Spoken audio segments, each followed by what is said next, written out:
Ես հասկացել եմ, որ Աստված հնարավորություններ տալիս է այդ վրեժը քրիստոնեական կերպով լուծելու, որովհետև սիրելու հակառակը չսիրելը չի մահն է։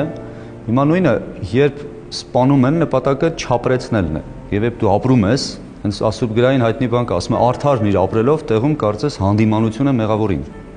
Բան չի ասում ինքը, բայց իր ապրելով արդեն հանդիմանություն է։ Հիմա քեզ մահացնել ցանկացողի նկատմամբ ամենամեծ վրեժը ապրելն է ուղղակի։ Այնպես ապրել,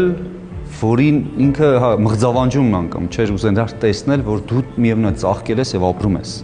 Եվ դա նաեւ մեր ինքնաբուժման աղբյուրն է, որովհետեւ մեր ազգի անունների մեջ անգամ իր հավատքային բանաձևումը կա։ Դուք չեք գտնի նույն անգլիական եւ այլ տեղերում, չգիտեմ, համբարձում կամ գալուստ կամ մխիթար անուն է։ Հա վրեժ կամ ազատ անունը։ Հոգևոր այնպիսի խորքային անուններ մենք ունենք, որը հստակ խոսում է մեր հոգևոր ներքին այդ կերպ